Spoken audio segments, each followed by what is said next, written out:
one thing that resonated with a lot of the fans was just how complex the story in Prototype 1 was.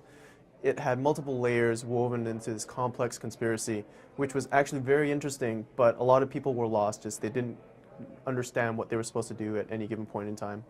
One of the things we tried to do in Prototype 2 is just to simplify that story, make sure that the player has a clear directive in what they're supposed to do. At any point in the game, they know that James Heller, is after Alex Mercer. The word that you used was weaponization? Mm-hmm. Weaponization is using vehicle-mounted weapons that Heller rips off and uses for his own. Things like the missile launcher that you saw below, the tow launcher that we have, and also a chain gun are two of the examples of weaponizations that we've got in the game. Can you tell us about mutations? How many are there and what do they do? I don't think we have a final list yet. We're working on a lot, but basically mutations are like perks. They augment and enhance your abilities. And what they also allow you to do is actually customize Heller into the style that you want to play. For example, I love tendrils. Any chance I get to use tendrils in the game, I absolutely use it. So if I find the mutations tied to tendrils, I'm going to use those. Whereas someone like you might love the blade arm a lot more than the tendrils. You might, for your playstyle, for whatever reason, you enjoy the blade arm. So you'd go ahead and change and use the blade arm mutations. That way, the Heller that you're playing is going to be very different from the Heller that I'm playing. What sort of graphical changes are we going to see this time around? Have you done much work to the underlying engine?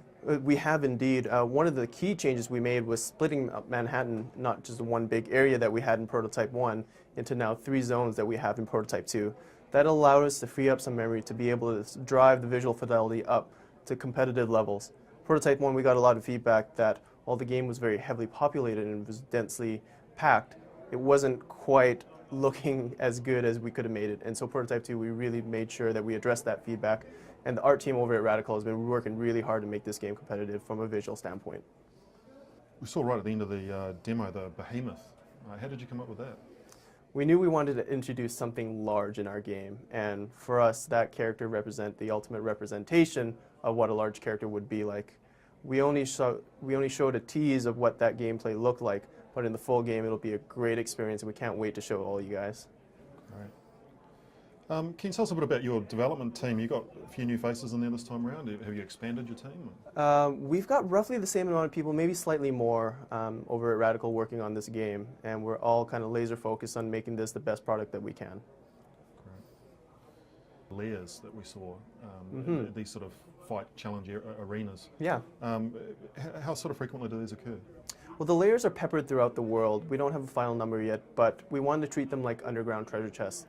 When you happen upon them, you're going to be excited to say, oh, great, a lair. What's going to be inside? What kind of upgrades am I going to find? What kind of enemies are going to be in there?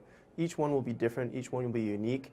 And going in there is just going to be like opening a present. You don't know what's inside, but you know it's going to be awesome, and you can't wait to get at it.